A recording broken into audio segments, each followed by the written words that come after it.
PNR Networks is a member of Patreon. Show your love for our shows by joining our ongoing fundraising campaign and get some fantastic perks in return. Check it out and become a Patreon sponsor. You can sign up at patreon.com, patreon.com/PNR Networks. And thanks for your support.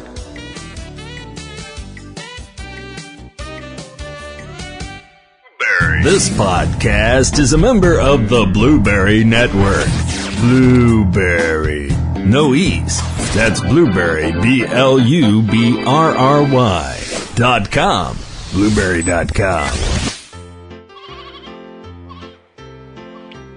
This podcast is a proud member of the Lamb Podcasting Network. Find the network at largeassmovieblogs.com.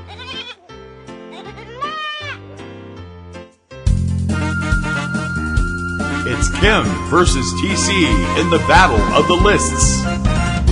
My list is better. My list is better. My list is better.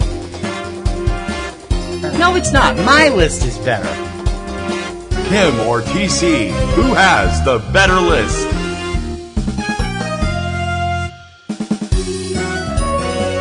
From Subject Cinema, this is Front Row 5 and 10 with Kim Brown and TC Kirkham.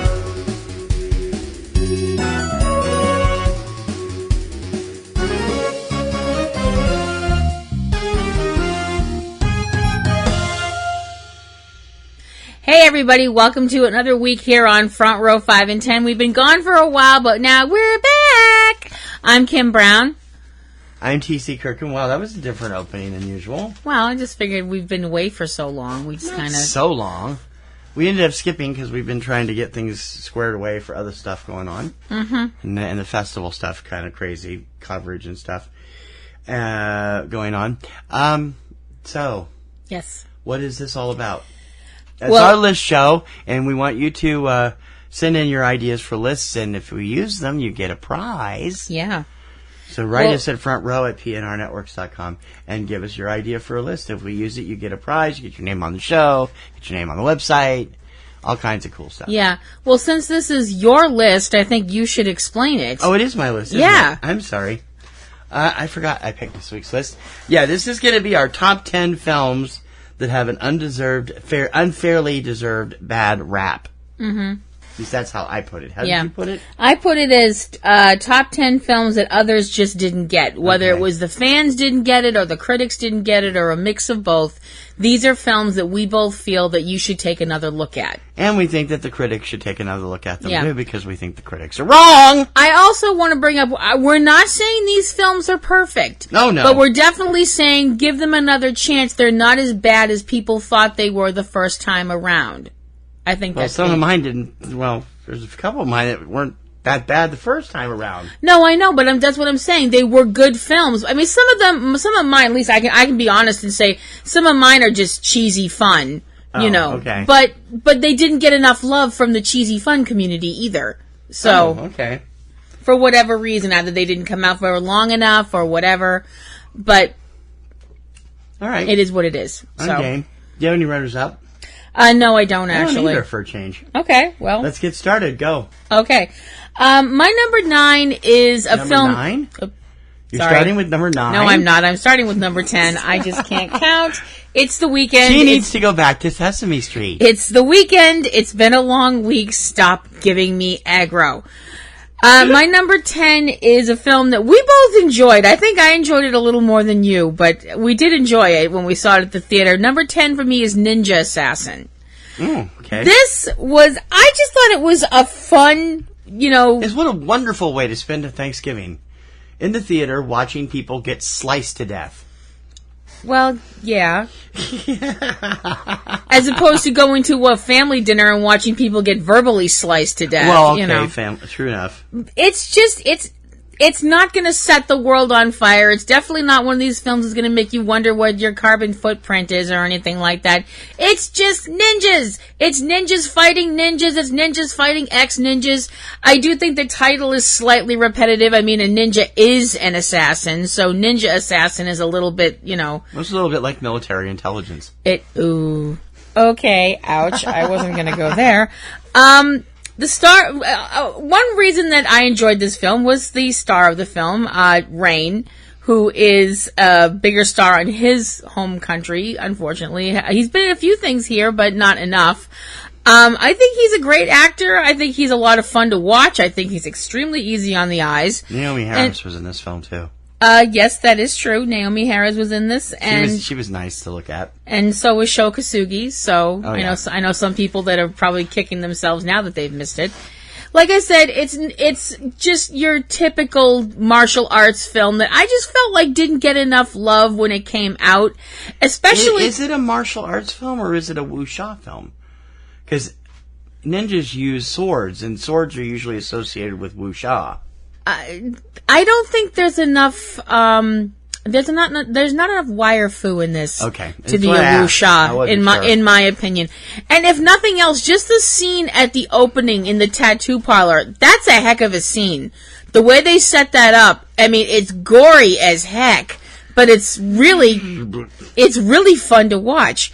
So if you are in, a slice and dice sort of mood, and horror movies really aren't your thing at the moment, definitely give Ninja Assassin a try. My number 10, Ninja Assassin. My number 10 is a movie that I don't know anybody personally that didn't adore this film when it came out. Mm-hmm. But the critics savaged it, and I still haven't figured out why, because it's a perfectly good tale. It makes sense all the way through, for the most part, if you believe kind of what's going on in the kind of high concept of it. Right. And you just can't get better than this guy in the lead.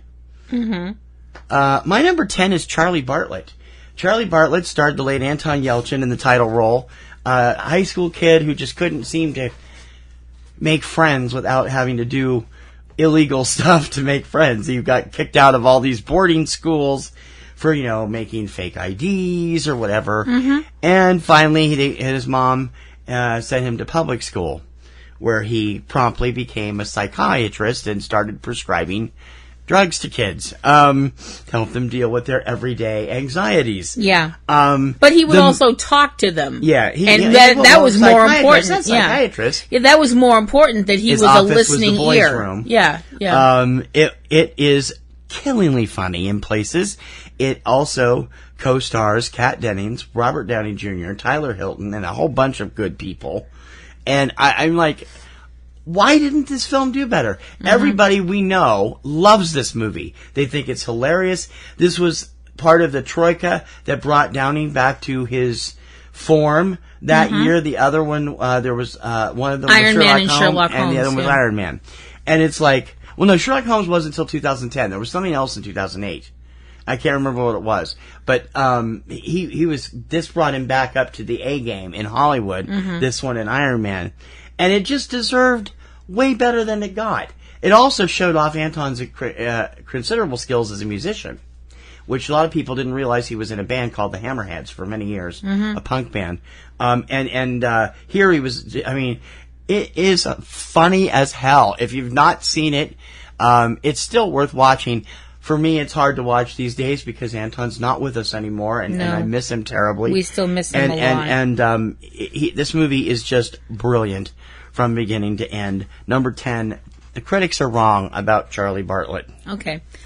Number 9 is a film that we did not see at the theater. We didn't see it till it came out on home. We were available for home viewing. That's okay. But I'm sorry we missed this at the theater, because I would have got to see this in a second. My number 9 is All Good Things from 2010. We didn't. It isn't that we didn't. It didn't play anywhere around here. We had to watch it on demand, and it was doing it by the day and date thing. Mm-hmm. That's why. Yeah, that was it. Because nobody around here played it. Even Boston didn't have it. No. Starring Ryan Gosling and Kirsten Dunst. It's inspired by the goings on and the happenings in the life of Robert Durst, a man who has been accused of murder. The film is about a young man who is the son of a real estate magnate in New York, and about the people around him who tend to disappear when they cross him, and that apparently at one point winds up including his young wife. This is a really chilling movie. Ryan Gosling is one of those actors that for a long time people just associated him with fluff stuff. But the thing is, because he started with fluff stuff. He was part of the Mickey Mouse Club, and then he was in Young Hercules. Right, I know. People didn't see past that at the beginning. No, but when they started noticing him in other films that, oh wow, this guy can really act. And All Good Things is one of those films that people should have noticed and said, wow, this guy's really good, because he is scary as heck in this movie. I mean, when people finally started noticing him in Drive and went, oh my gosh, where has this guy been? And we're going, I don't believe this. It wasn't. It was in the mainstream audiences. The critic audiences already knew him from Blue Valentine and Half Nelson and all those. But this was where the viewing public really got to look at him and Drive, and that's where it started. All Good Things is it's a very claustrophobic film. You definitely get a sense of menace and danger underneath all of the, oh, we met and we got married and everything is wonderful kind of things. Everything goes very far from wonderful very quickly, and it's fascinating to watch. My number 9, All Good Things. It's a good choice. You liked that a lot better than I did. I mean, it was a good movie and definitely worth watching if you've not seen it. My number 9 is that movie that is the... how should I put this? The bellwether of critics versus fans. Okay. This is the movie that set all the critics against the fans because the fans told them, you don't know what you're talking about. And the critics like, how dare you say that about us? We know exactly what we're talking about, and this movie sucks. Even though the movie earned over $500 million, or close to $500 million at the box office, and has a way higher score from the viewers than it does the critics. Mm-hmm. Number 9, Batman vs. Superman, Dawn of Justice. Mm-hmm. There is nothing wrong with this film other than it's a little incoherent in places because they made a few cuts that they shouldn't have. And I'm told, I haven't watched the extended version, we have it, but I haven't watched it yet, that it makes it a lot more clear in places. Anthony's seen it and loved it. This movie was always sneered at the critics because they were trying, it's another, of course, part of the DC extended universe, the DCEU. Mm-hmm. I think they should try to call it the DCAU for DC Accelerated Universe, since Warner Brothers has to have profits right effing now. They can't build a group like Marvel has done over the past decade. No, they got to have instant gratification. Yep. And in all fairness, I loved Ben Affleck's take on Batman. I don't care what anybody says. I thought he did a great job. He was way better than Val Kilmer. Way better than George Clooney. And I'm like, and I'm not that particularly fond of Christian Bale's portrayal either.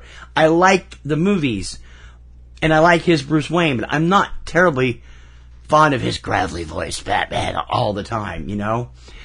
I like Affleck. He actually came close to being a cross between the Keaton and the West versions, and that worked for me.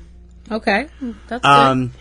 I love Henry Cavill as Superman. The introduction of Gal Gadot as Wonder Woman was terrific. We also got cameos from the other members of the Justice League who would show up a year later. Mm-hmm. God, that's terrible. It slipped my mind instantly. Jesse Eisenberg as Alexander Luthor. Now, a lot of people have problems with this. I don't. I happen to be a huge fan of Jesse's. I like him in comedy. I like him in drama. I like him in weird stuff. He's great at all of it. Mm-hmm. It was nice to see him play a psychotic for a change. Normally, we're always saying, well, I know he came close in The Social Network, but we won't go into that.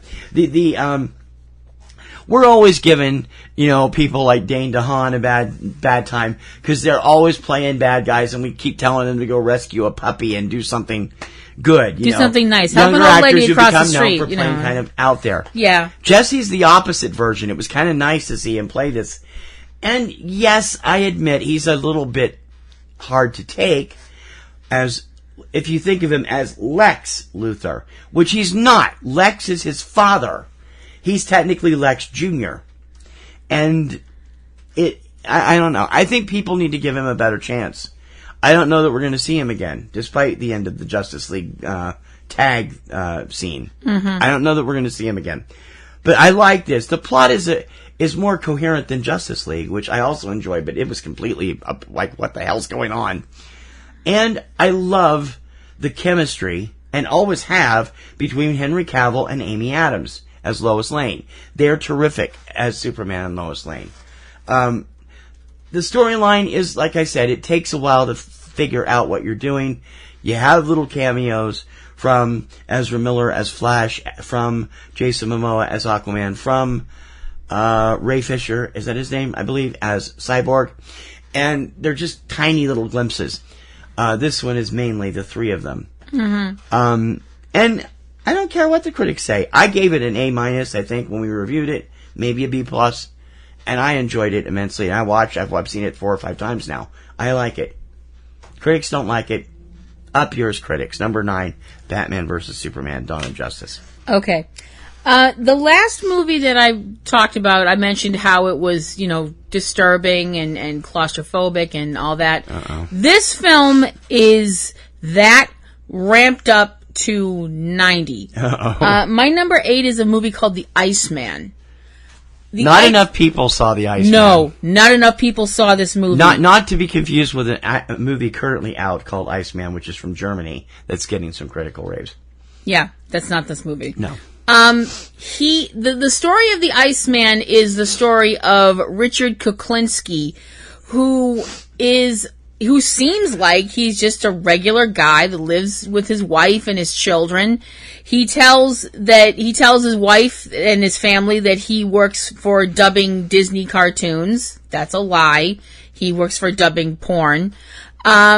He is a man that seems like he's just your average guy, which is a big fat lie. Richard Kuklinski is a monster.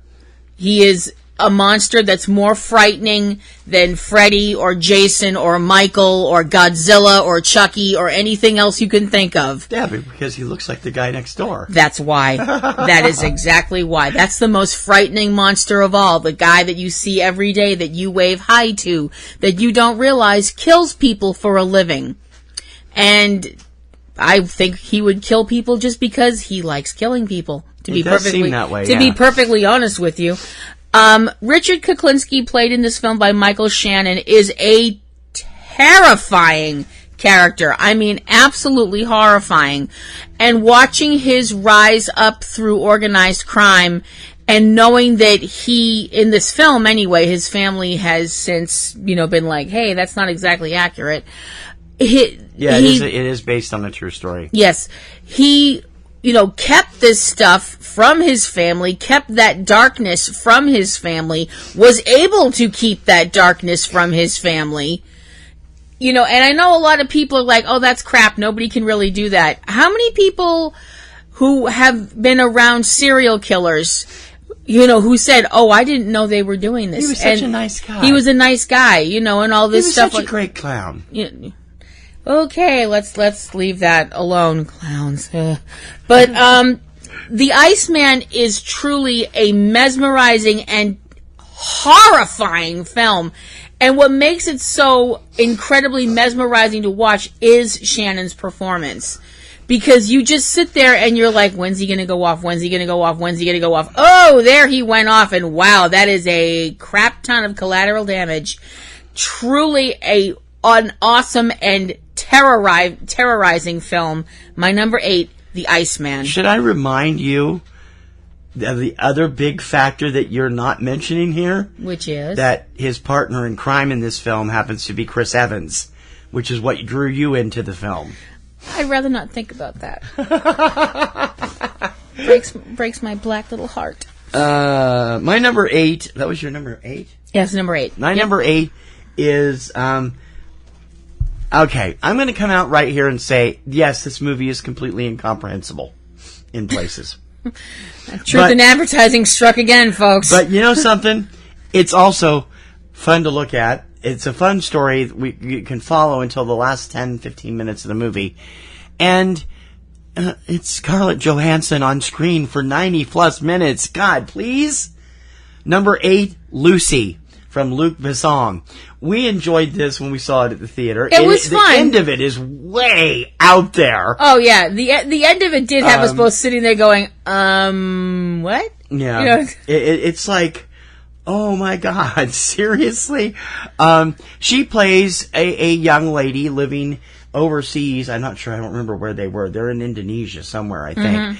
And her boyfriend sets her up to deliver something for her, only to turn out that she gets grabbed and stabbed, and they force her to carry drugs, this new drug, in a pouch in her stomach, along with 2 or 3 of these other guys. Well, the cops find out about it when they land in, I believe it's France.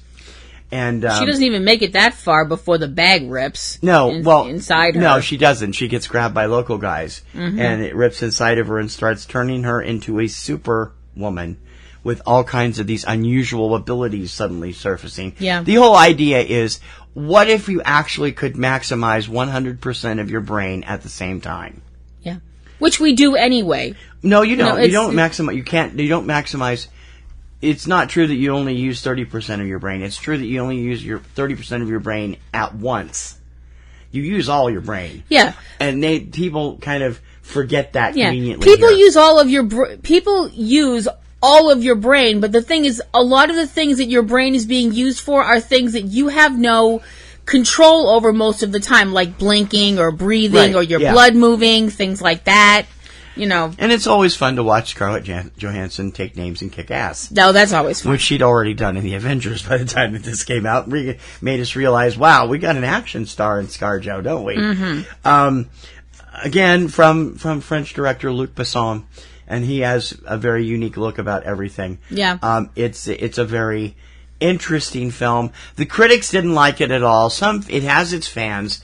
But it deserves better than it gets, simply because the action is unbelievable. Some of the special effects are awesome. The end of it is incomprehensible. And then, like I said before, Scarlett Johansson, plus Morgan Freeman, and I've forgotten his name, the gentleman that plays the French cop. I like him. He's in a lot of stuff. He's a character actor. I love him. Number 8, Lucy. Okay. Number 7 on my list is a film called Out of the Furnace from 2013. Out of the Furnace, it was a drama that... Oh, right, okay. Starred a lot of people that usually look a lot more attractive in their films. This is the reason I like this film, is because this film shows that a lot of people, that some people would automatically assume are just movie stars because they're handsome or beautiful, can show that when they have to just do stuff where they're plain or even lesser than plain, they're people that life has kicked around, that they can actually knock it out of the park and do a really good job. The story of a man who winds up having to go to jail because of some bad life decisions, comes out of jail and finds out that his younger brother is missing, and then proceeds to try and find out what happened to his brother and take revenge on the people that caused what happened to his brother. The film what happens to his brother doesn't happen until after they find each other. But the film stars Christian Bale, Zoe Saldana, Woody Harrelson, Casey Affleck, Forrest Whitaker, and Willem Dafoe, and also small but pivotal part from Sam Shepard. This is an extremely, I guess the word I would want to say is intimate. It's an intimate film. You're seeing people at a very not good point in their life, and there's a saying that goes around the world and is said different ways, but basically the gist of it is, when you see someone at the worst point in their life and you see how they react, that's their true self. And this is a film about bravery. It's a film about family. It's a film about what you're willing to do for family, who you're willing to go through for family, and what you're willing to go through for family. It's really a good film that not enough people saw. The critics were kind of about it. They were mixed, yeah. But I enjoyed it. I don't know if enjoyed is the right word. I found it an interesting look at another part of society that I really hadn't seen very much. And they're talking, there's parts of the film that they're dealing with, parts of the country I've never been to. Mm-hmm. And unfortunately, people in that part of the country got really ticked off about the way that their community was portrayed and wound up actually, I believe, suing. But it's still it's an interesting film. So if you've never checked out of the Furnace, you should definitely do so. And that's my number 7. Christian Bale and Zoe Saldana make an interesting couple. They do. They make a beautiful couple. They make a beautiful couple even when they're not trying to be beautiful. Because, Christian looks kind of scruffy and Zoe's, Zoe's always beautiful, but she's definitely a lady in this film that works very hard and isn't having the easiest time in life. But when she smiles, there's that, Zoe Saldana's smile. She could be covered in dirt and she'd still look awesome. My number 7 is a film that is primarily geared for kids and families. And the critics didn't seem to realize that because they went nuts trashing it, calling it cloying and desperate and only for the smallest of children. And yet, I not only loved it, I named it one of my Baker's Dozen that year because I found it absolutely beautiful. Number 7, The Odd Life of Timothy Green. Starring Jennifer Garner and Joel Edgerton as a couple who cannot have children, have been trying to have children for the longest time. They desperately make a wish and bury something in the backyard. I've forgotten what it was. They bury a box that has all of the qualities in it. Yeah, that's they write down on slips of paper all the qualities they would want their child to have, and they wind up burying the box. Mm-hmm. And the next morning they find, I don't know, about a 10-year-old in their house covered with mud, wondering where he came from, and with little leaves sticking off of his legs and arms every now and then. The story of this is so cute and so wonderful and heartwarming that of course the critics didn't get it. Public did. The public loved it. The public gave it like 70% on Rotten Tomatoes compared to the 30-something that the critics gave it. C.J. Adams, who plays Timothy Green, is a natural. I wish he'd become a bigger star. He's so much deserving of it. He's done some character roles and is probably best known for his brief appearance as the younger version of Aaron Johnson's character from Godzilla. But I really, truly loved his performance here. There's also a couple of wonderful performances from 2 of the stalwart veterans of the industry, M. Emmett Walsh and Lois Smith, as Jennifer Gardner's aunt and uncle, who instantly know what Timothy is all about and welcome him into the family. I love Lois Smith anyway. She's been around for decades, teaching acting, doing acting. She's best known as Helen Hunt's aunt in Twister. And I love the performance here. This movie also introduces us to Odeya Rush, who has become a fast-rising actress in the last few years. There is a story, and you can find the footage on YouTube, of a couple of parents who posted video of their 2 children bawling their eyes out in the back seat after leaving this movie because they were so upset at the end. Yeah. Not for nothing, you people suck. It's not just my opinion, but you still suck. The kids were too young to understand why that was a happy ending. And it's not happy. I bawled my eyes out when we saw it. It's a bittersweet ending. I cried my eyes out, and if somebody tried to make fun of me for doing it, I'd bite them. But the whole story is framed with the 2 of them telling a social worker the story of what happened with Timothy. It's brilliant. It's one of Disney's best of this decade, and it gets so few people to see it. It's a very sweet movie about the power of love and family. So of course the critics didn't like it because there's no political agenda. We're not going into politics. Anyway, if you haven't seen it, you deserve to, and the critics were wrong about The Odd Life of Timothy Green. And those parents were still douchey. Anyway, I didn't realize I did this. My number 6 actually stars somebody from number 7, and I just noticed That's I did right. that now. Weird. My number 6 is The Losers, which I'm sorry, this did not get enough love at the theaters because this movie was fun as beep. It came out very quietly too. They didn't make a lot of noise about it. No, they Even though it was didn't a wide advertise release. it. They didn't advertise it enough. You didn't see a lot of trailers for it. It was like they just were like, okay, well, we have to release it here. Thud. Yeah. And, I enjoyed the heck out of it. It is so much fun. It is based on a comic.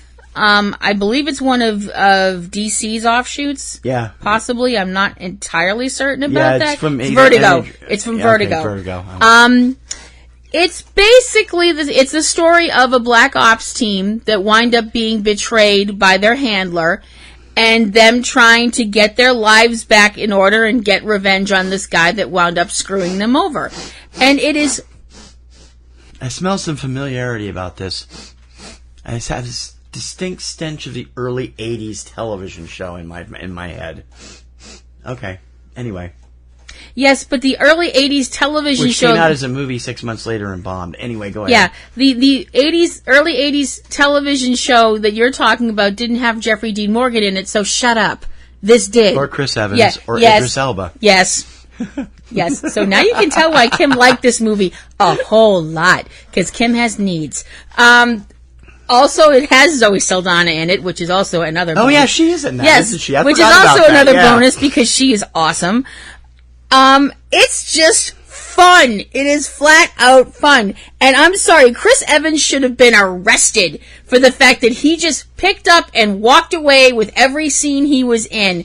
His character's name was William Jensen, and he just totally stole all his scenes because he is the polarly opposite of Steve Rogers. He's this guy Can we point out that he hadn't yet played Steve Rogers at this point? I know, but he had played Johnny Storm. Yeah, he had played Johnny Storm, but he hadn't played But Steve Rogers I know yet. he hadn't played Steve yet. I know. Chris, if you're out there, call me. It's just But- that what I'm saying is he wasn't well known yet. I know. Steve exploded Chris into the A-list. I know.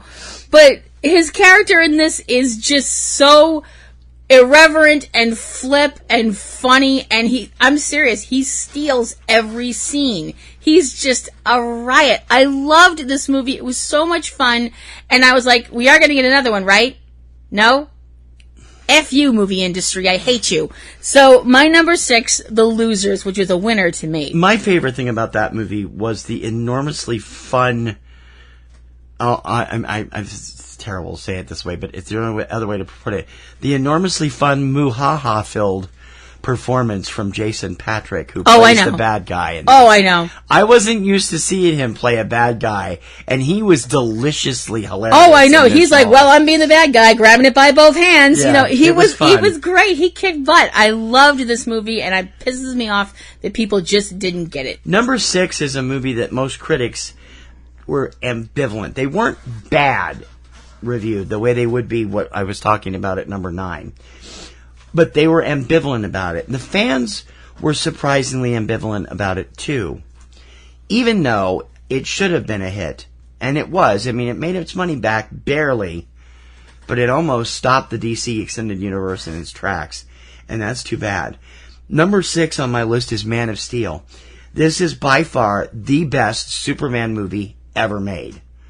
I like it better than Christopher Reeve stuff. It's way better than what they did with Bryan Singer did in the mid 2000s with Superman Returns, which I did not like at all. I liked the performances, but I didn't like the movie. Henry Cavill steps into the shoes of Clark Kent here and Superman. We see Amy Adams for the first time as Lois Lane, and in the performance that completely blew my mind, Russell Crowe as Jor-El. Yeah. When that was announced, I was like, "Oh, you're kidding me! This is gonna suck." Yep. We both were. And it didn't. No. He was good. Michael Shannon as General Zod also kicks butt. Mm-hmm. This movie tells the origin tale, reconstituted, of the DCEU universe Superman. He is Superman. He's also a very tortured soul who can't, the DCEU approaches heroes, and Superman in particular, is like, not like, oh, look, it's Superman up in the sky. It's like, oh, he's an alien. Should we trust him? Yeah. Which I don't really like.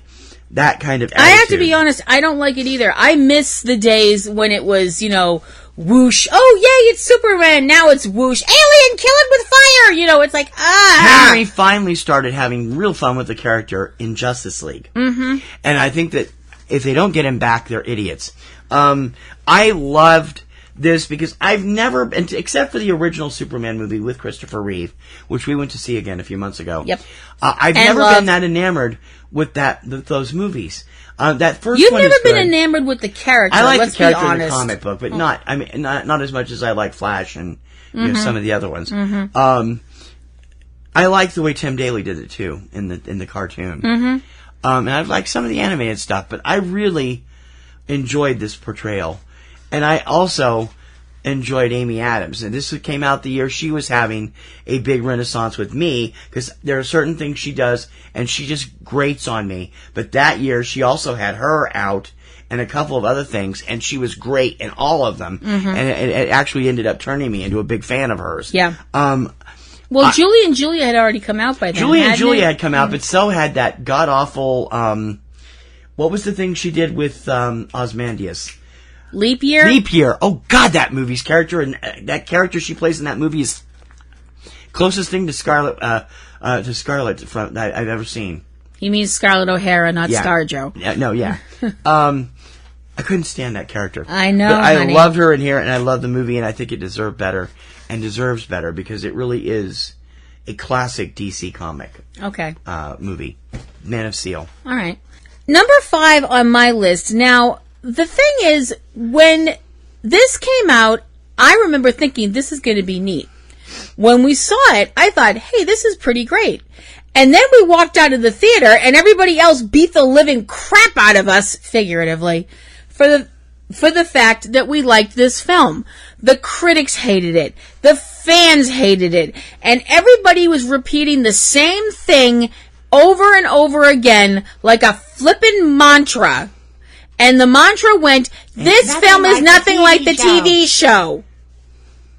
To which my response was, what show were you watching? Yeah. My number 5 is 1998's version of The Avengers. Can I make a confession? Mm-hmm. I had this on my list until we almost started doing this. I took it off because it got such horrific reviews.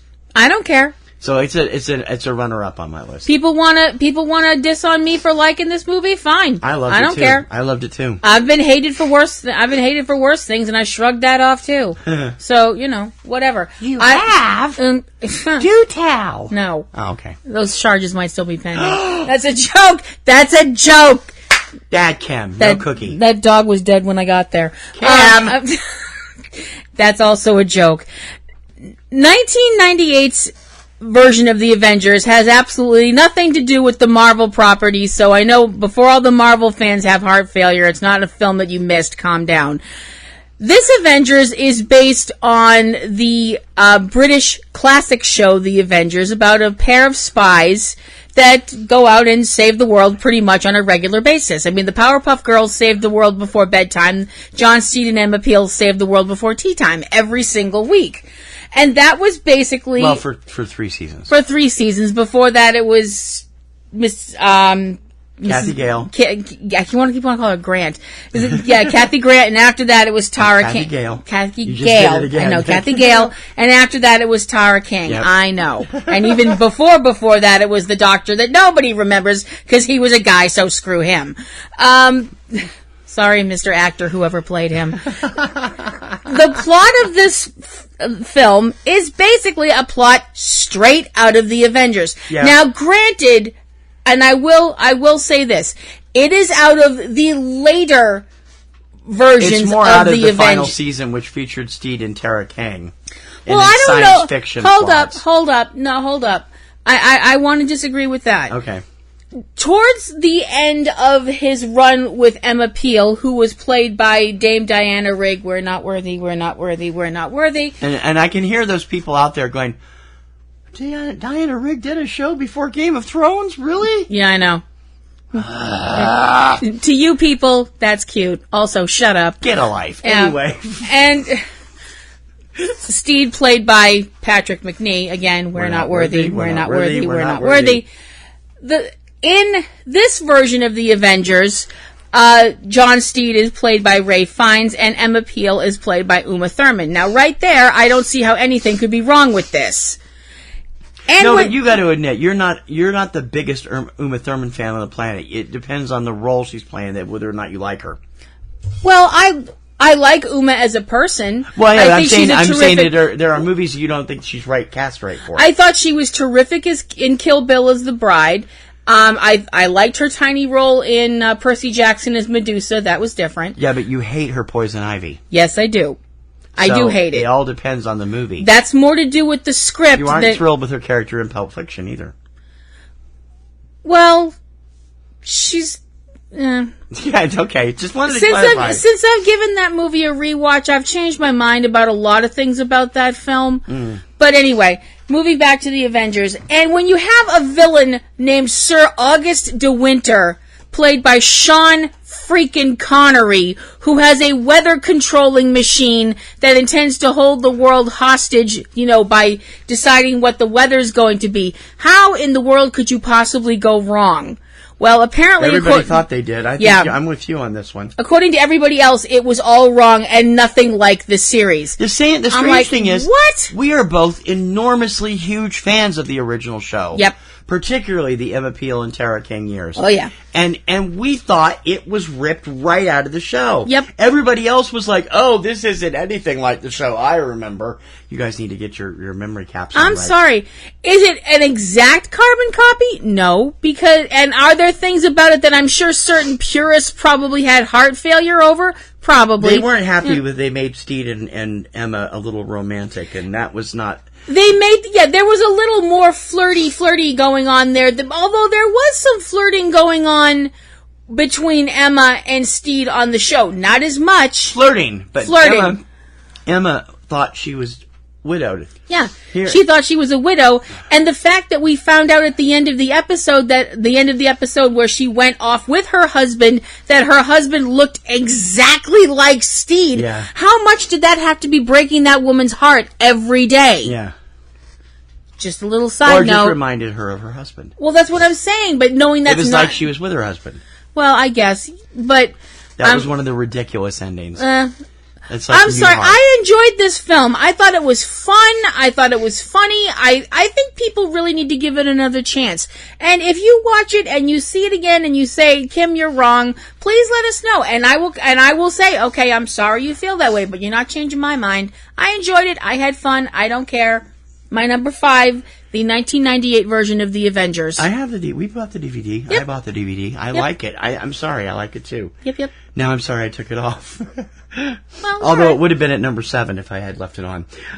My number 5 is actually a movie that's critically acclaimed. It's publicly acclaimed.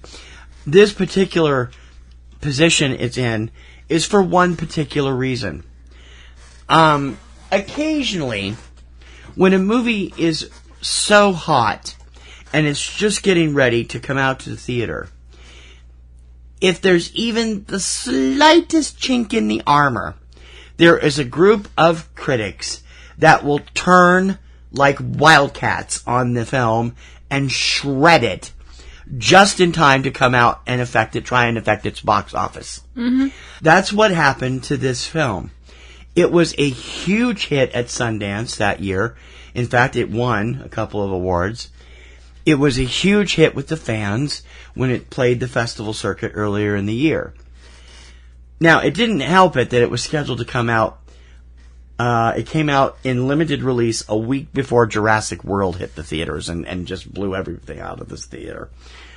But a certain number of critics out there decided to go for the jugular on this film for no apparent reason other than the fact that they thought the lead character, who they'd seen months earlier and had praised him, was a little too much of a narcissist for their tastes. Number 5 is Me and Earl and the Dying Girl. Now, this movie stars Thomas Mann as Greg. He's a high school senior trying to work his way through his last year in school without upsetting anybody. He's got little friends here and there throughout pockets of his little Pittsburgh high school. But he's not really friends with any of them, No, he's acquainted with them. He just likes to be unnoticed.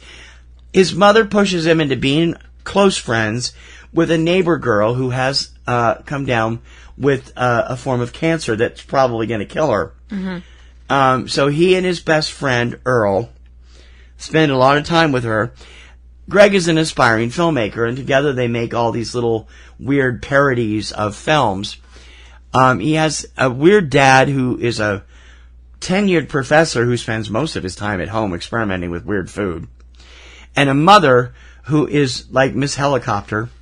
Oh, yeah. And for some reason, because Greg isn't out there, he's withdrawn into himself. He wants to be more who he is and less of who his mother is always pushing him to be. This group of critics decided that Greg was not a good enough character to have him lead in what was expected to be a major Oscar contender that year. Now, you guys know me.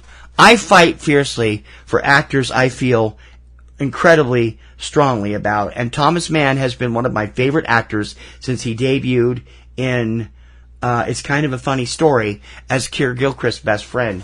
And I have been a huge fan ever since. I will go see almost anything unless he does. He has lately occasionally has this tendency to do really schlocky horror stuff, just as a breakup from all the serious stuff he's known for. So I don't care if Thomas is in it. I'm not sitting down to watch that Amityville movie. I'm sorry. No. But Me and Earl is a performance that blows your mind. It is. Not just from him, but from Olivia Wilde, from R.J. Seiler, who was brand new at that time, hadn't made a movie at all. Also, Nick Offerman, who I could not stand until this point, and Connie Britton as his eccentric, shrill mother. The movie, thankfully, was wrapped around by the fans, and they loved it. Yeah. But it doesn't seem fair to me. Somebody you should bring up real quick also, Molly Shannon. Oh yeah, Molly Shannon is the girl's mom. Yeah, the girl's mom. And that's one of her better performances. It really is. Although she does become a bit obsessed with Greg.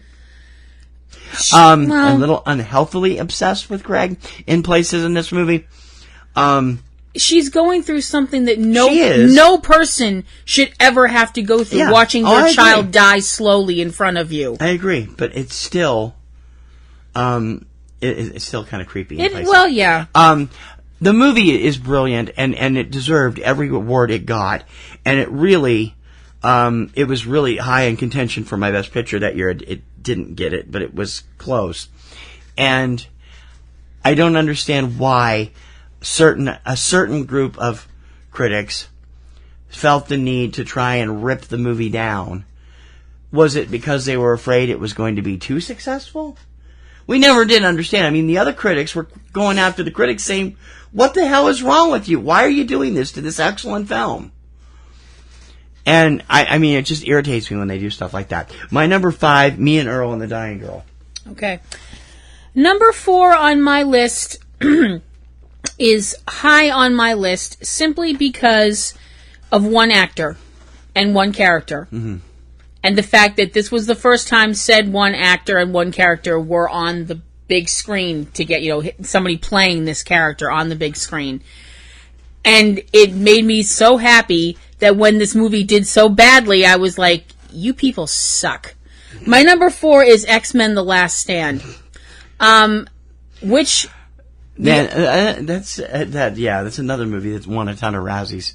And the diehard Xers hate it. Yeah, the diehard X-Men fans hate it because it tries to basically turn the Dark Phoenix saga into a 2.5-hour film.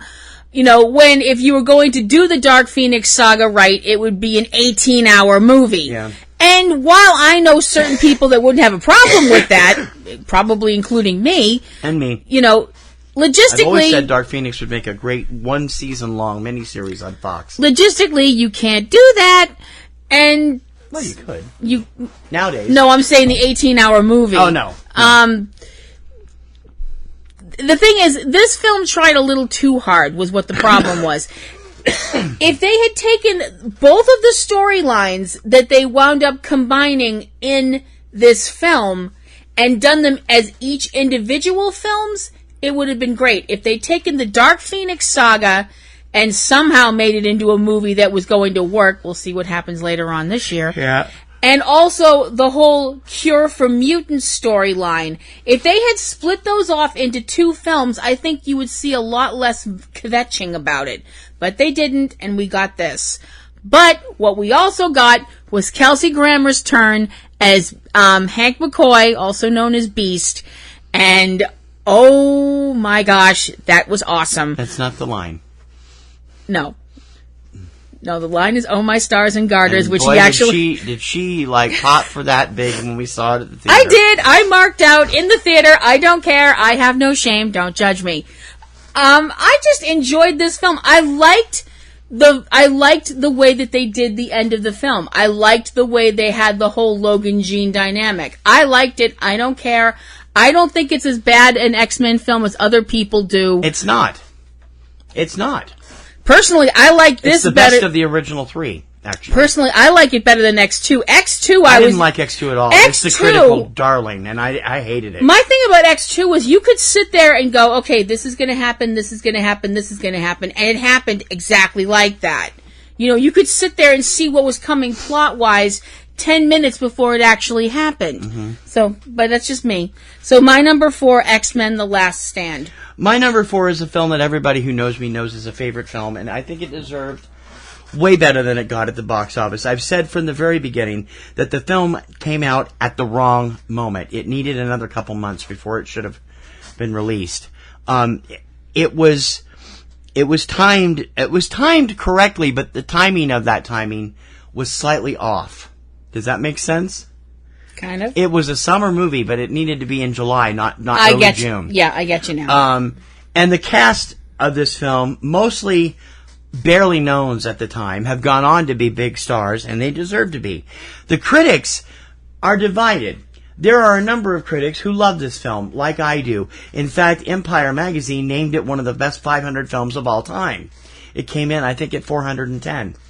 And there's a reason for that. It's a dynamically great movie, and to this day is probably the best non-documentary movie ever made about skateboarding, and it is fantastic.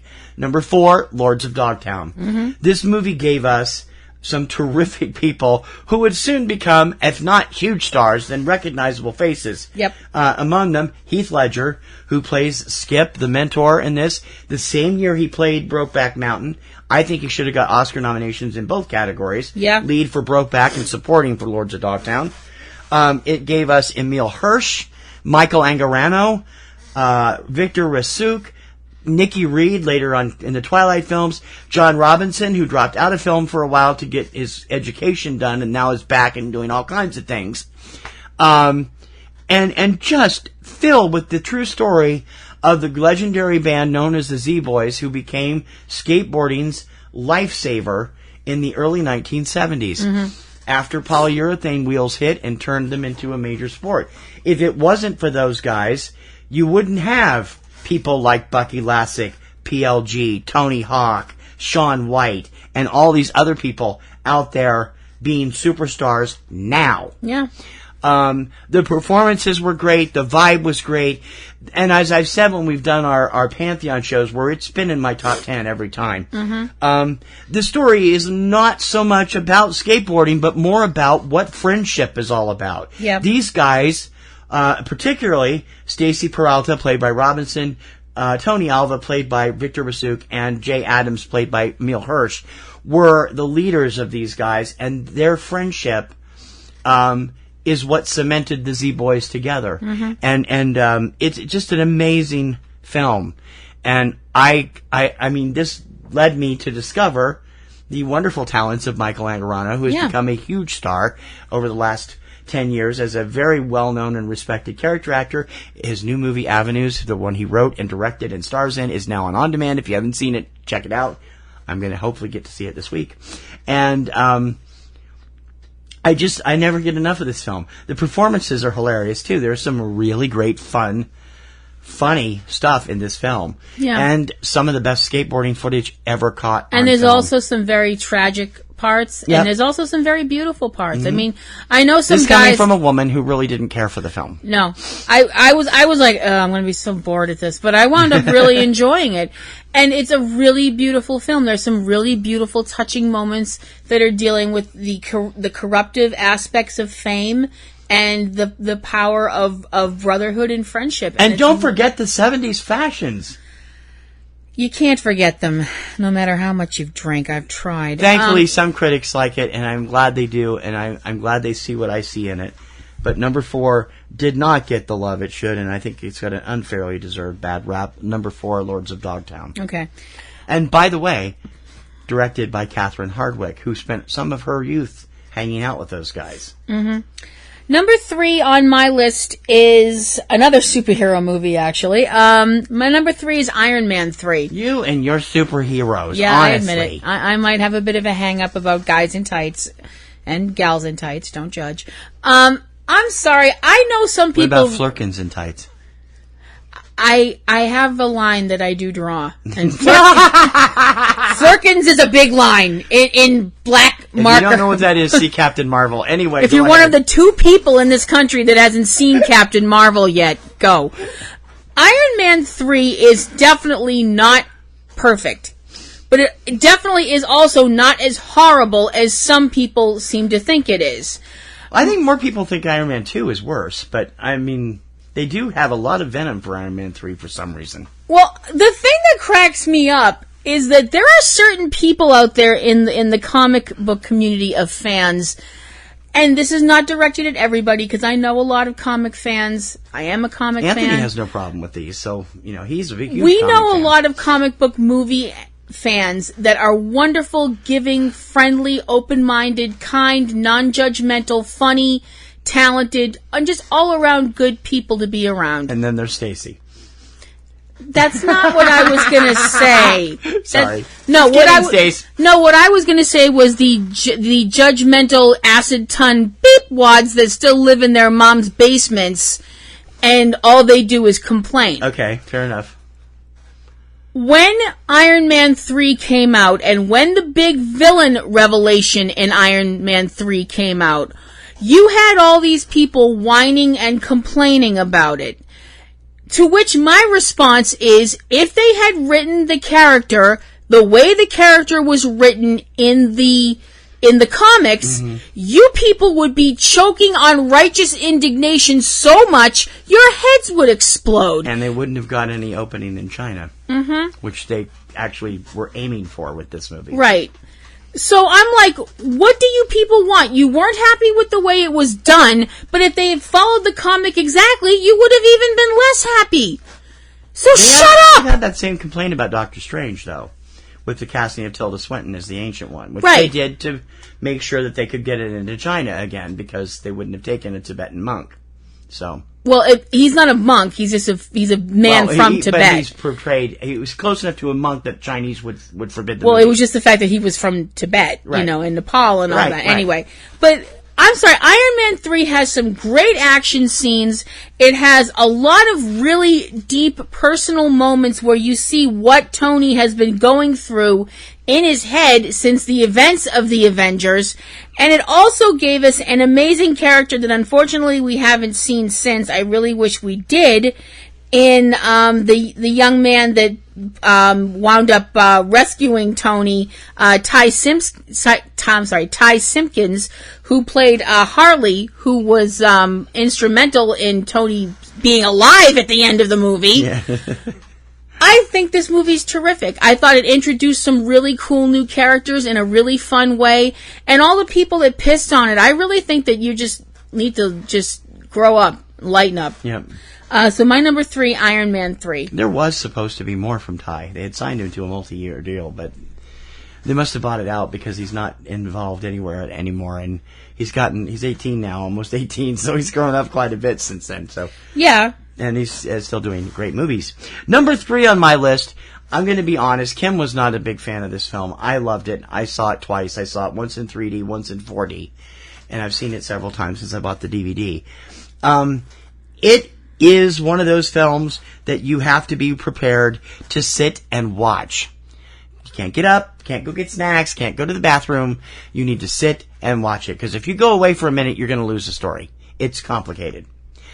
But it's not nearly as bad as what some critics called it incomprehensible. And I'm like, no, if you're watching the film, it's not incomprehensible. Just because you didn't get it doesn't make the film incomprehensible. It might be you. Yeah. And others just didn't like the characterizations, and others didn't like this, and others didn't like that. And there are some fans of the classic comic that didn't care for it either. They thought it deviated a little too much from the classic storylines. But I'd never read those, and I really enjoyed the hell out of 2017's Valerian and the City of 1,000 Planets. This movie, starring Dane DeHaan in his first non-puppy kicking role as hero Valerian. Pretty much. Cara Delevingne, best known for Paper Towns up to that point, as his wonderful little sidekick there. Assistant who we don't know how she puts up with him. And that he's madly in love with and proposes to marriage several times in this movie. Are off on a mission to try and figure out what is actually happening with some events that are happening in this 1,000 Planets realm thing.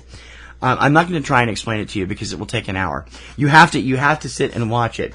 Luc Besson, who had admitted that he had been a fan of the Valerian comics in his native France for many, many, many years, put his studio's reputation on the line to build this thing. There is talk that there may still be a sequel. It did extremely well in Europe, but it almost flatlined here in America. And it's because Americans were not familiar with the characters the way that Europeans are. Right. I loved this movie in so many ways. There's a great number of, you can't call them co-stars, guest appearances. So I guess it is special guest star possible in movies. I suppose. Rihanna has a great part. A number of other people are in this too in places, some of which are unrecognizable. Physically unrecognizable. Some people's voices you instantly go, oh, that's so-and-so. Yeah. And the visual effects are just mind-blowingly good. No, they are. And it's just amazing. I wish it had done better with the critics. There are those fans out there that have found the same love for it that I have, which I'm grateful for. And I hope that we will eventually get a sequel because it deserves it. Number 3, Valerian and the City of 1,000 Planets. I know I'll be going alone. No, I have a Valerian story, but I won't bore you guys with it because I think I brought it up when we actually reviewed the movie. So, if you're like me, you might cry at the opening because I did. But, yeah. Of course, last year I think I cried at every single movie we went to. So, moving forward, especially Mr. Rogers, which started at the beginning, and Won't You Be My Neighbor started at the beginning and didn't stop until 20 minutes after we left the theater.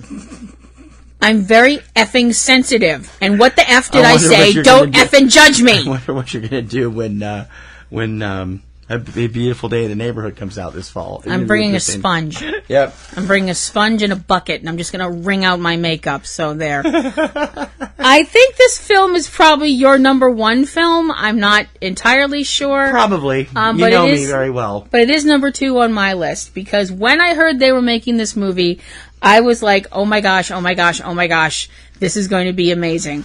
And I remember sitting there watching it in the theater and thinking, this is exactly what I would have seen in my head if I filmed this when I was a little girl and watched this show and was completely and utterly in love with it.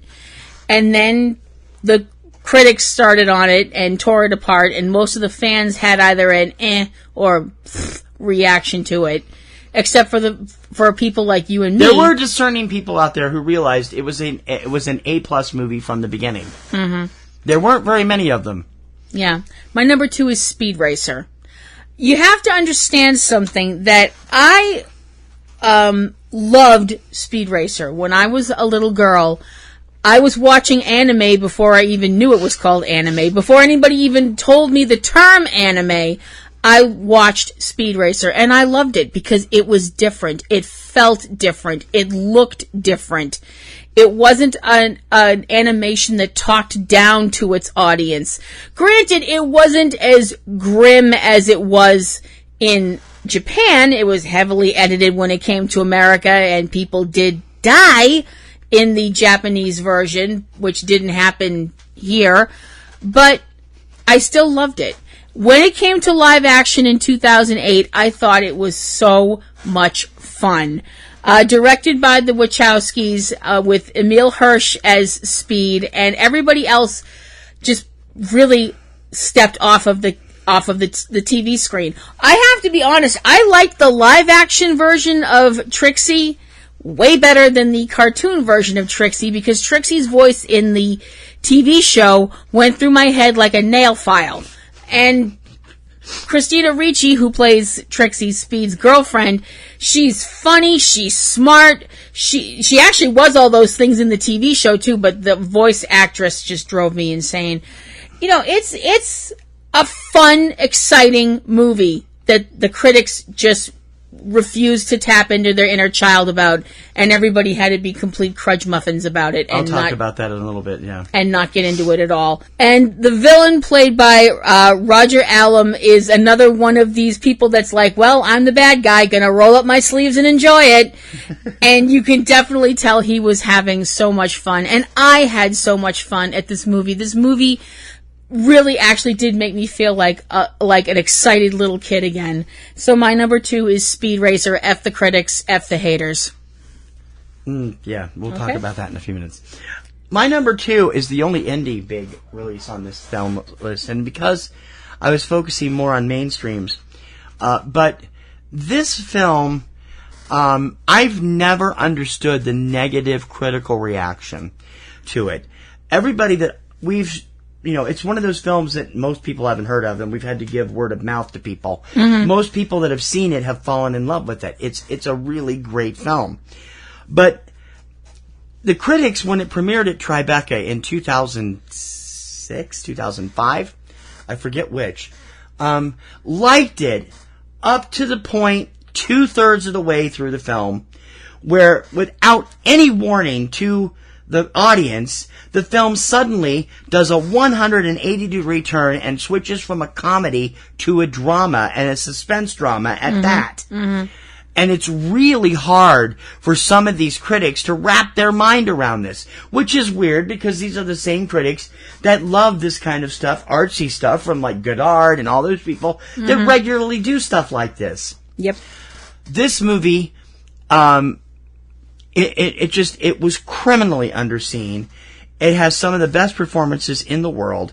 It introduced America to 3 dynamic young stars who would go on to be bigger and better in all kinds of different things. Yep. And some of the best performances ever by the older supporting characters.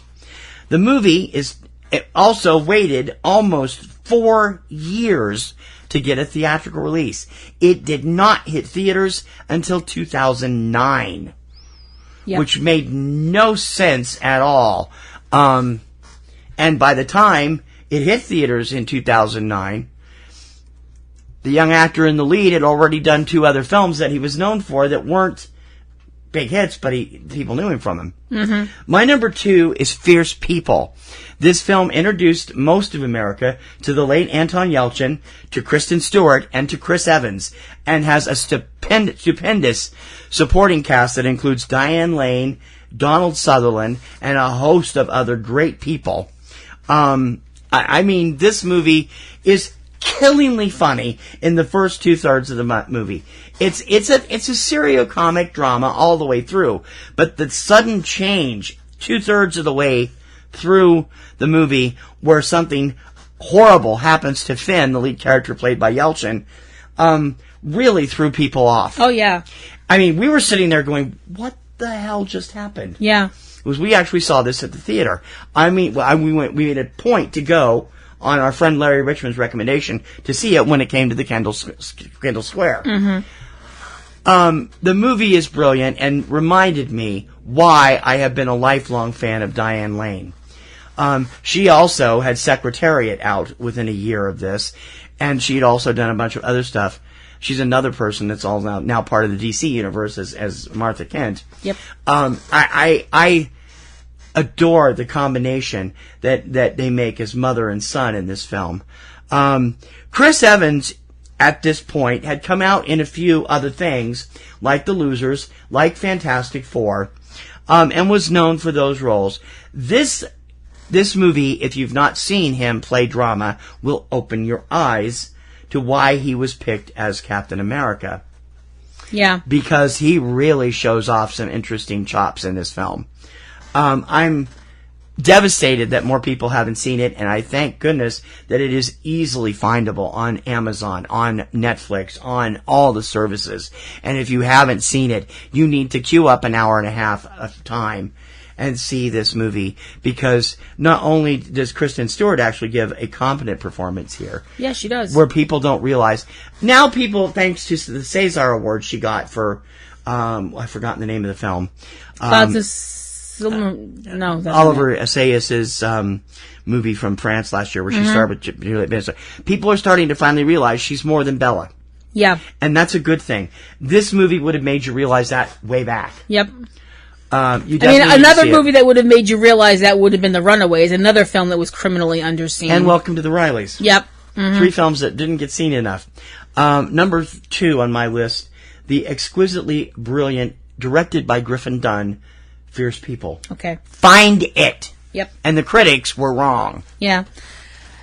The number 1 film on my list of films that people just didn't get is a film that, for the longest time, people said could never be filmed. It was a property that people said could never be filmed. And when it was filmed, a lot of people had a problem with it. I'm not one of those people, because I found it to be an incredibly addictive film. I don't know how else to word it, because it pulls you in. It pulls you in, and it makes you want more of that world, to find out why and how things had gone so sideways in a world where everything should have been great. Because wouldn't it be awesome if we all lived in a world where Superman was flying overhead keeping us safe, where Wonder Woman was, out there foiling bank robbers, where Batman was beating the hell out of criminals and stuff like that? Don't we all think, gosh, that would be fantastic? Well, Watchmen poses a different theory. Watchmen poses the idea that superheroes in the real world would run into the same issues that now, ironically, the DCEU is having superheroes deal with. The fact that the public, instead of being grateful for superheroes, they don't trust them. They want them gone. The government wants them gone, except for the ones who work for the government. Something that that's more Marvel's over right now. Something Marvel also dealt with in Civil War. And everything since. Yeah. This film looks at, is based on the graphic novel, the incredible graphic novel, which I'm sure everybody who's listened to this has read, based on Alan Moore's graphic novel. This is looking at an alternate universe where Richard Nixon is a 5-term president, and if that's not some people's definition of hell, I don't know what it is. Oh, I'm sure it is. I find it funny. Yeah, I know you do. But the film looks at what's happening in this universe where superheroes, unless they're superheroes, like I mentioned, that work for the government, have been outlawed. And what happens when it seems like someone is out targeting former superheroes, when it starts with the murder of Edward Blake, a retired superhero known as the Comedian. And the other people that were part of the group that he had been part of, the Minutemen, come back together to try and figure out what's going on and find out the shocking truth, and the truth behind the phrase, "Who watches the Watchmen?" I'm sorry, I thought this movie was amazing. I sat there watching this film, and I felt like I didn't blink through the entire damn movie. It was just that compelling. I know some people have a problem with the end of the film, the way that the end was set up as opposed to the way it's done in the graphic novel. If you people were being completely honest in your heart of hearts, though, if what they had on the page was what they had in the theater, people would have laughed their heads off and the spell would have been broken, and you can't tell me that's not true. Again, a film with an incredible cast, including Jeffrey Dean Morgan. There's that name again. Yep. Jeffrey, if you're out there, call me. Jackie Earl Haley. You might not want to do that now that he's played Negan on The Walking Dead. Well, yes, but he came back as John Winchester, and that's all that's important true. to me. Okay. And Jackie Earl Haley, who is absolutely terrifying as the hero? ? Walter Kovacs, a.k.a. Rorschach, who is basically what would happen if you took Batman, crossed him with Wolverine, took out the healing factor, and added a half ton of crazy. Also, Patrick Wilson, Malin Ackerman, Matthew Good, Billy Crudup. I loved this film. I don't care what anybody else says, critics or fans, and if you haven't seen it because other people have told you not to, don't listen to them. Listen to me. Give it a chance. My number 1, Watchmen. It's a great noir film, and it really, really captures the essence, I think, of the characters from the comic. Yeah, it does. I think so, It'll too. be interesting to see where the new HBO series goes later this year. It will. My number 1 is Speed Racer. She already told you that. Speed Racer was viciously maligned by the critics. It did not quite earn its money back, and it was a revelation for me because I had hated the anime series. I was interested in seeing the movie only because of Emile Hirsch's presence, who I adore as an actor, and I just thought he would be brilliant, although he's done some crap as an actor too. Or at least, if not crap, then less than perfect stuff. See Darkest Hour, which I like, but it could be better. There is something about this movie that is just magical to me. It was number 1 on my all-time favorite list for a number of years. It's still in the top 5. And I enjoy this movie because it's like watching a great big comic book on the big screen. Mm-hmm. It's shot 95% in green screen with all of these amazing animated effects. And John Goodman, in the best role of his entire life as Pops Racer, is absolutely brilliant here. There's also Christina Ricci, Polly Litt, Susan Sarandon as Mom Racer, Roger Allam, who plays Royalton to brilliant perfection. And Rain, again. And Rain is also here too. And a number of great people that didn't go anywhere, unfortunately, after this movie took off. Kit Gurry comes to mind. He's an Australian actor that you can look around and find in other things. He played Sparky. This is a really fun movie. Mm-hmm. Watching these incredible sequences that they pulled up on CGI and knowing that the critics just didn't get it. Because, to me, this movie puts the most gigantic smile on my face, and it's there for the 2 hours and 10 minutes this movie runs. I'm just like, you can't not like this film because it's just so eye-popping to look at.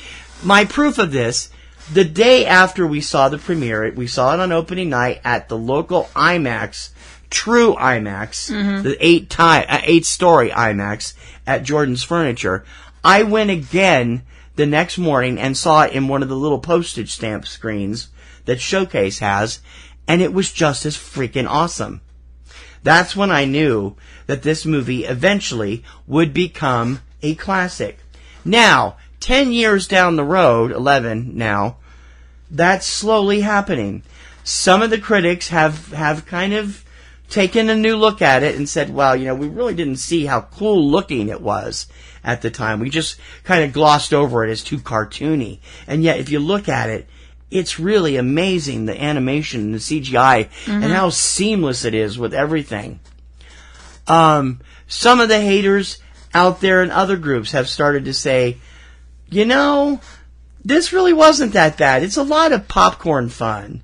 Yeah. That's all it's supposed to be. And that's why it clicks so big with me. I adore Speed Racer. I just love it. I can watch it over and over again, and I still can't sit down and watch the anime because I can't stand it. But I love this movie, and it's nice to know that some of the critics and some of the haters have slowly developed the taste I always had faith they would do so on. Number 1, Speed Racer. Okay. So going back over our lists from 10 to 1, my number 10, Ninja Assassin. Number 9, All Good Things. Number 8, The Iceman. Number 7, Out of the Furnace. Number 6, The Losers. Number 5, the 1998 version of The Avengers. Number 4, XMen The Last Stand. Number 3, Iron Man 3. Number 2, Speed Racer. And number 1, Watchmen. My top 10 were number 10, Charlie Bartlett. Number 9, Batman v Superman, Dawn of Justice. Number 8, Lucy. Number 7, The Odd Life of Timothy Green. Number 6, Man of Steel. Number 5, Me and Earl and the Dying Girl. Number 4, Lords of Dogtown. Number 3, Valerian and the City of 1,000 Planets. Number 2, Fierce People. And number 1, Speed Racer. All right. We'd love to know what kind of list that you think the critics gave the Shaft to. I'm actually doing a study of that right now. Eric Klein and I have been talking a lot about it too. And I'd love to know what your opinion of it is. See how it is. So let me know.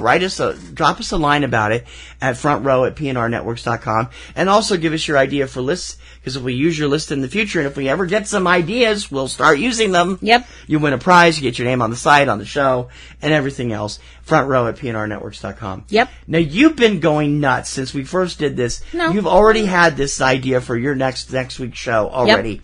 And you've been popping to talk about it since then. You've already finished your list, haven't you? Already got it ready. I'm going to get killed. What is this next So next week's Front Row 5 and 10, our list, his and mine, are our list of top 10, our favorite top 10 rock ballads. Like power ballads, you mean? Yep. They can be... dear God. You know how hard this is going to be? Yep. Oh, my God. They can be rock, they can be heavy metal, they can be soft rock, however you want to do it. But you can you can throw stuff in by the Carpenters alongside of Firehouse? If you feel like you have to. Don't you diss on Karen. I know. You're risking the couch if you do that. You know that. I do know that. I do. Just don't put it in. Speaking of couch, I'm going to hurt Dunkin' Donuts very badly one of these days. What? That stupid commercial. Oh, the Karen Carpenter wannabe and the right. Kenny Loggins, Dennis Miller lookalike. Anyway, yeah, I know. Yeah, he's not happy with that dunk. So. I'm not happy with that whole retro campaign. The whole guy sliding over 8 cars is ridiculous. Yeah. All right. Couldn't be because it's reminding you that you're... No, I never liked Starsky and Hutch either. Oh. I was never a big fan. I watched it a couple of times when Christy McNichol was guest star. Yeah.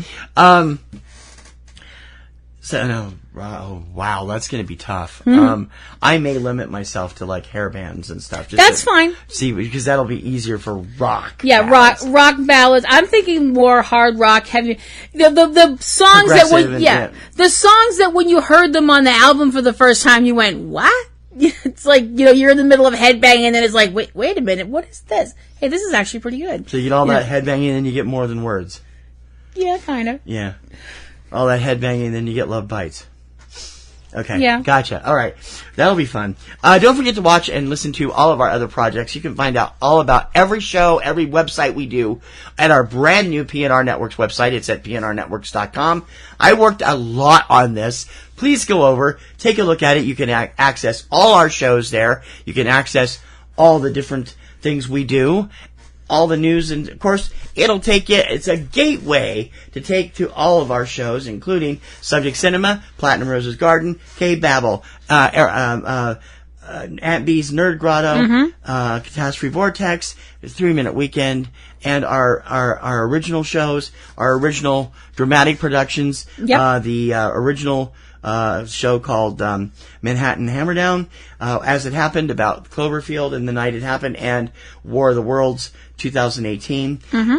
And we have a third one of those coming not too long in the future. Yep. I've just started the script, and hopefully we'll get it done in time for May, sometime or June. We'll see. And of course, there's all those great websites, and we have our great stuff on YouTube too. We have stuff up from the Kirkham Report on YouTube. Anthony's over on YouTube. Aunt B's Comic Grotto. And you can also follow us on Twitter if you like. I'm PlatinumRoselle at Twitter.com. Why would they want to do that? That might scare them. Some of the things we come up with. I'm at PNR. I'm at EC. I'll get it right here. eCinemaOne and eCinemaBoston, and also TKR Online for my music stuff. Give him a break. He just had a birthday yesterday, so he's still recovering. Bless his heart. I'm an old man now. I didn't say that. I didn't say that. You're implying it. I don't know what you mean. Oh, yes, you do. And we'll be back on time next week with her thing, because I'm determined to get those and all of our new Patreon shows up. Mm-hmm. Don't forget Kaiju Corner is up there. Yes. We will be premiering, finally, Microfocus and Freeze Frame this week. And they're yours for a $5 contribution a month on Patreon. Please join us, patreon.com/PNRNetworks. Mm-hmm. This thing is run on and on and on. It's almost as long as the Subject Cinema. Yeah. I think we better get out of here. I think so, too. So I'm Kim Brown. I'm TC Kirkham. And we hope we can count on you to come back next week and help us count up another list here on Front Row 5 and 10. TTFN. Bye now.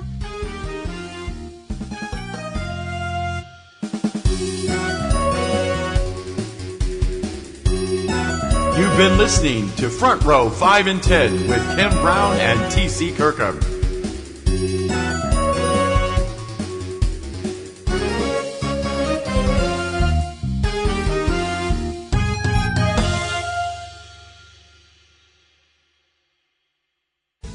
Podcasting's choice.